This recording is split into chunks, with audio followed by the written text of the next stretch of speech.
This webinar is brought to you by the Jersey City Public Schools Department of Student Life and Personnel Services. The topic for this presentation is Harassment, Intimidation, and Bullying, Intervention and Prevention through Project Resilience. Today, we will be discussing the New Jersey Anti-Bullying Bill of Rights. What is harassment, intimidation, and bullying? Characteristics of harassment, intimidation, and bullying. Characteristics of non-HIB conflicts. Are all conflicts bullying? The harassment, intimidation, and bullying district roles. Professional development. How does the district investigate harassment, intimidation, and bullying? When harassment, intimidation, and bullying is determined to be founded, we're going to take a HIBster walkthrough, which is the platform the district uses to document all harassment, intimidation, and bullying. We're going to be going over harassment, intimidation, and bullying frequently asked questions, and we're also going to be discussing best practices using restorative justice alternative discipline. New Jersey and Jersey City Public Schools have strong regulatory policies. The district program HIB framework supports the prevention, remediation, and reporting of harassment, intimidation, and bullying in schools. Each school has an anti-bullying specialist. The district policy is number 5512 and is based on state law, New Jersey, SA 18A 37/14. The New Jersey Anti-Bullying Bill of Rights is commonly referred to as the Harassment, Intimidation, and Bullying Law. The purpose of the law is to strengthen the standards by which school districts prevent, report, investigate, and respond to incidents of bullying. What is harassment, intimidation, and bullying?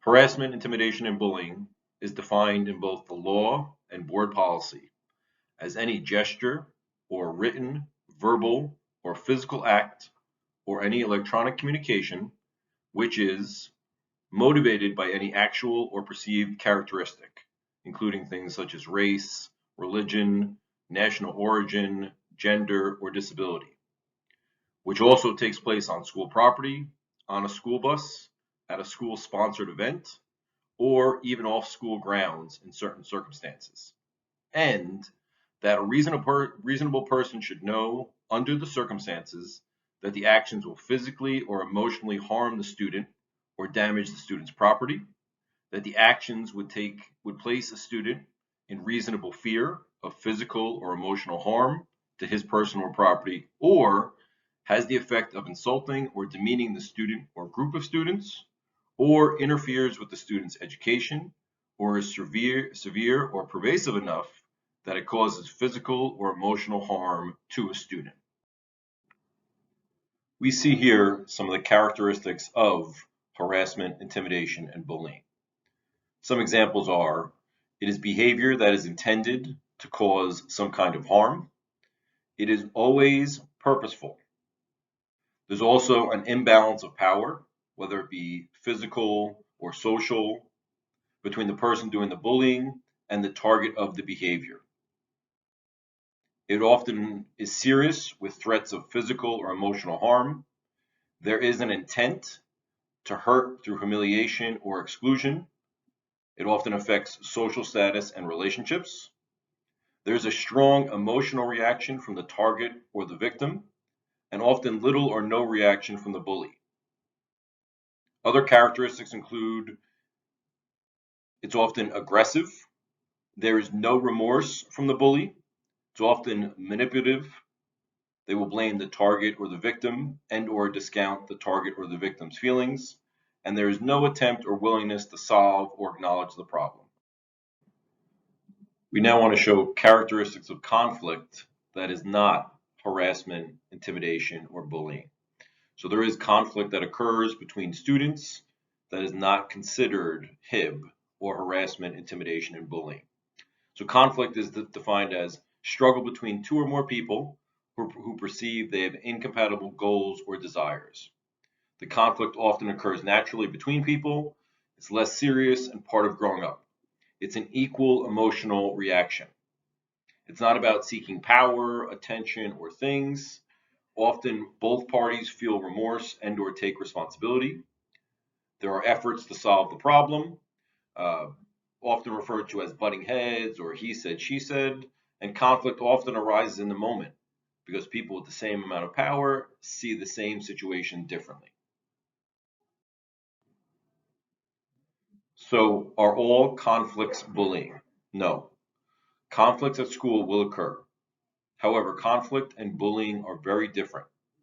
Conflict is considered mutual, meaning all participants play some part in initiating, continuing, or engaging in the disagreement. Bullying, on the other hand, is very one sided. There is no mutual participation in the actions. It may or may not involve several people. But although not all incidents will fall under the definition of harassment, intimidation, bullying, this does not mean that the situation will not be dealt with appropriately. All conduct infractions are subject to the student code of conduct. So if two students get into a fight, that's considered conflict and does not fall under harassment, intimidation, and bullying, there will still be consequences according to the student code of conduct. This slide here shows us the difference between bullying, conflict, and bothering. So you can see here some examples and definitions of bothering, conflict, or bullying. Bothering, for example, often causes a person to become annoyed or irritated, but does not cause harm or fear. It sometimes can be inadvertent, done without intent, and includes bothersome behaviors that may be uncomfortable, but they do not cause harm to the other person. Bullying, on the other hand, is very one-sided. It involves an imbalance of power between the offender and the recipient.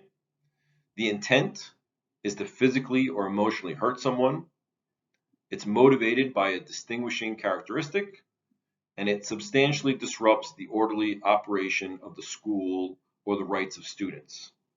As mentioned in the previous slide, this is different than conflict. Conflict is often mutually competitive. It includes disagreements, arguments, fights. Again, very importantly that it's mutual actions from all parties. Participants are more equal in power. There's a balance of power. And it can often be resolved with conflict resolution. Different again than bullying, where there's an imbalance of power and the intent is often to physically or emotionally hurt someone.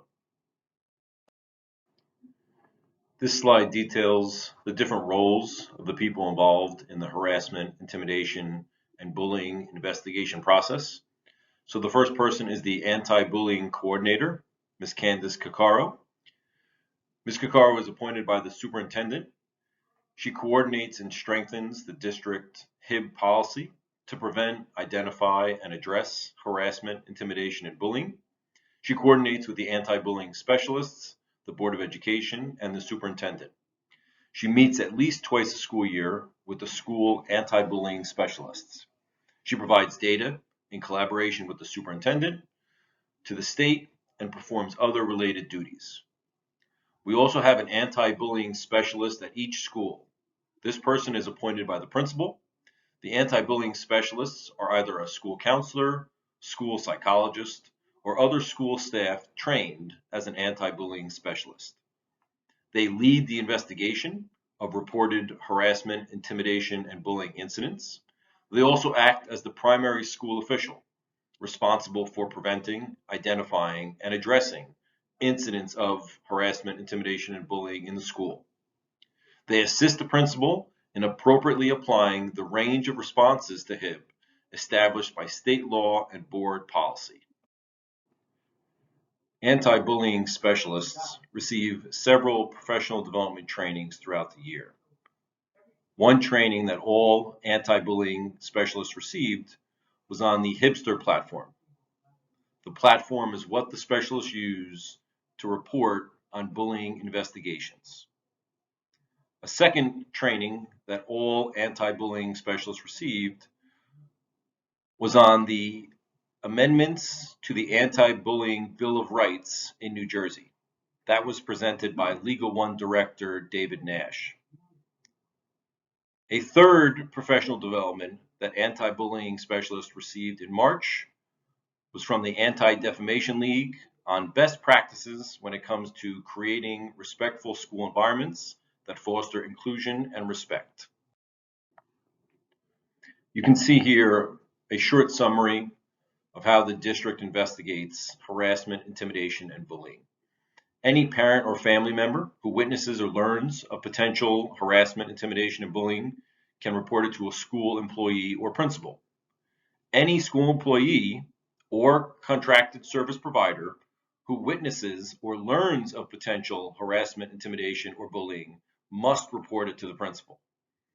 The principal must then initiate an investigation, which is conducted by the anti-bullying specialist.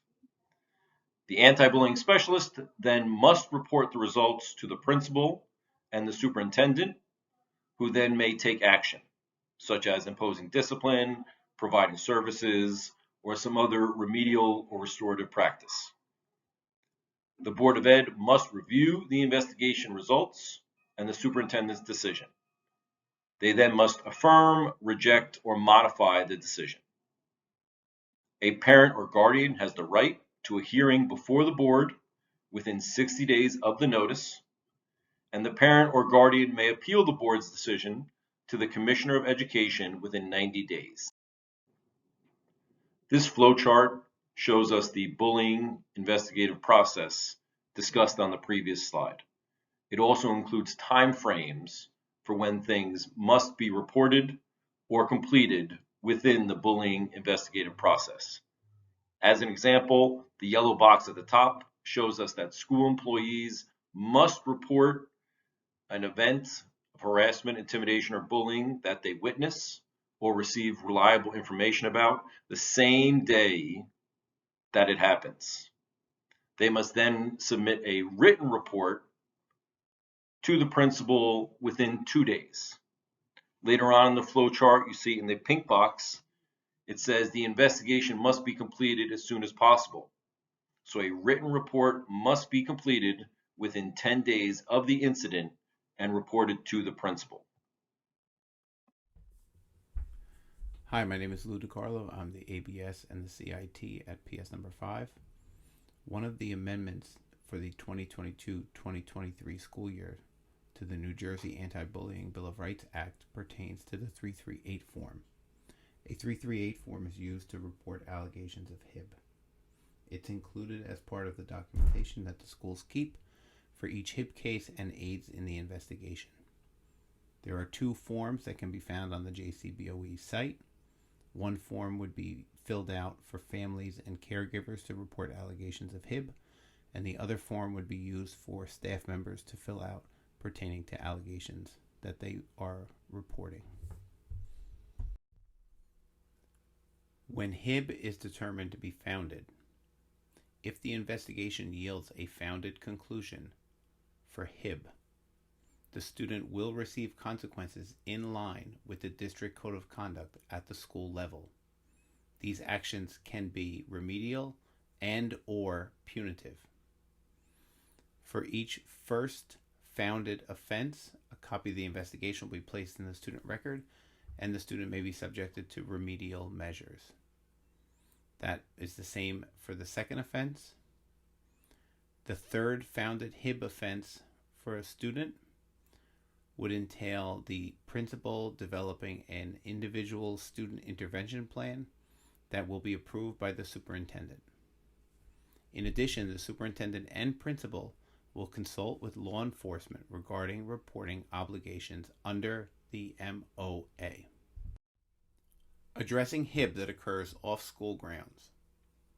School districts are responsible for addressing HIB that occurs off school grounds when a school employee is made aware of the HIB allegation and the HIB substantially disrupts or interferes with the orderly operation of the school or the rights of other students.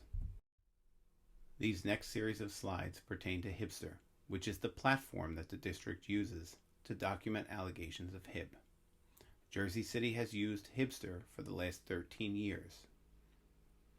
I'm about to give you a tour of what an ABS sees and how they go about conducting an investigation when documenting an allegation of HIB. This is your landing page. This is where the ABS documents the investigation, moving from left to right using the tabs at the top of the screen. At the bottom of the screen, the target and the offender's demographic and personal information is recorded, along with their statements. Infinite Campus and Hibster are linked, which allows student data to populate the remaining fields once the first and last name is entered.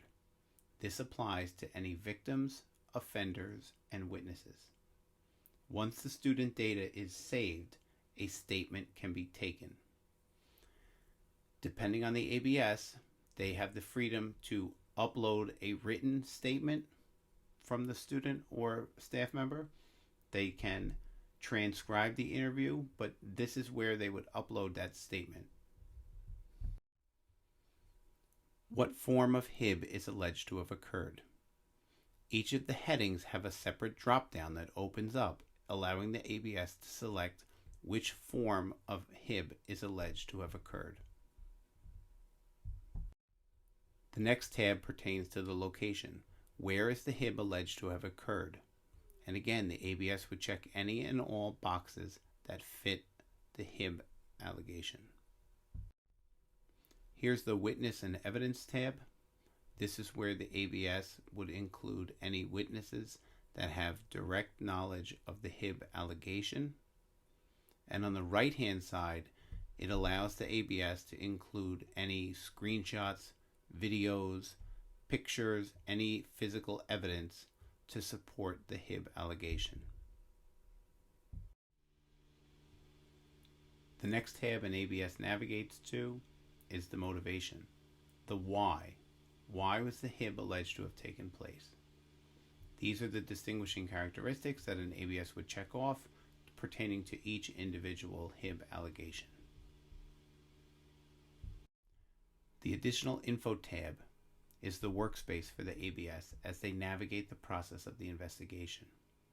It allows them a workspace to keep their notes as they complete their investigation.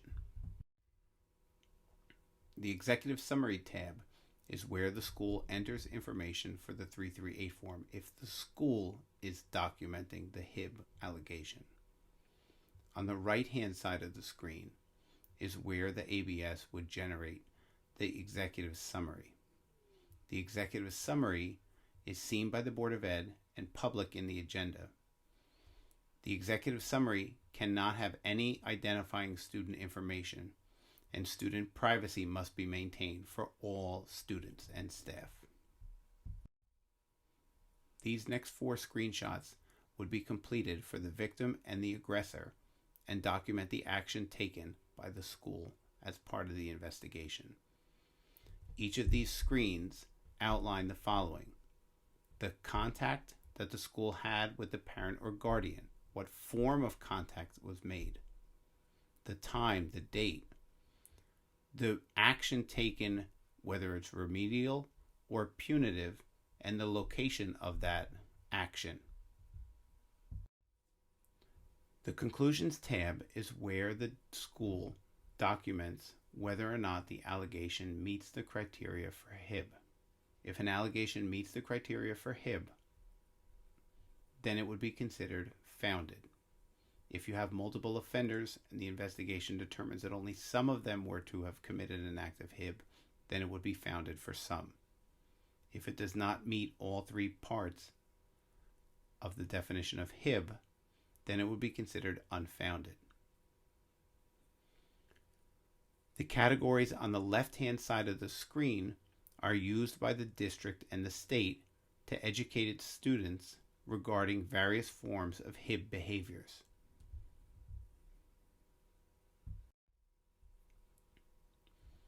The Justifications tab is another reminder to support whether or not the allegation meets the definition of HIB. In order for it to be considered HIB, it has to meet all of the criteria.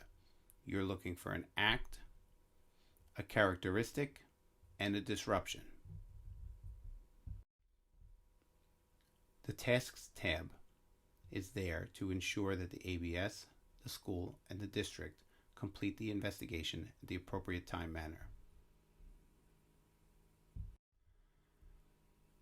The Correspondence tab is where the ABS generates the letters that would be sent to the families of the victims and the offenders 5 days after the board meeting when the HIB case is approved. In addition, the 338 form that the family or the school would fill out would be uploaded and kept under the Correspondence tab. The Log tab tracks each user's interactions with the file. Hibster auto-saves every 2 minutes. One frequently asked question that we receive about harassment, intimidation, and bullying is, what should a parent do if they believe their child is being bullied? You can see the answer here. If you suspect that your child is being bullied at school, report the matter to school officials and fill out a HIB complaint that can be found on the district's website. A second frequently asked question that we receive is, if an incident is determined not to be harassment, intimidation, and bullying, does that mean that the school will not look into the matter? And the answer is no. Many incidents that do not fall under the law's definition of harassment, intimidation, or bullying still may violate the school's code of conduct. In such a case, consequences will be imposed regardless of the status of the HIB investigation. Restorative justice is an approach to addressing harm and wrongdoing that prioritizes repairing relationships, holding individuals accountable, and restoring the well-being of those affected. When it comes to bullying prevention in school, restorative justice is an effective tool for fostering a safe and supportive environment for all students. The Jersey City Public Schools has increased the restorative justice approach to include restitution to bullied students during offenders' private time under the supervision of an anti-bullying specialist, a restorative contract with bullied students that is agreed upon and monitored by anti-bullying specialists or administrations with check-in points, apology letters to all impact stakeholders, behavior reflection and solution worksheets, student, parent, teacher, administrator, alternative discipline contracts, and student-led empathy interviews. It is really important that restorative justice is not a one-size-fits-all solution, and schools need to adapt their approach to their unique needs and circumstances. However, by incorporating restorative justice principles and practices into disciplinary processes, it fosters a culture of respect and empathy that can create a safer and more supportive environment for all students. We thank you for participating in today's Harassment, Intimidation, and Prevention Professional Development. Please contact us if you have any questions at the Department of Student Life and Personnel Services. Thank you. Bye.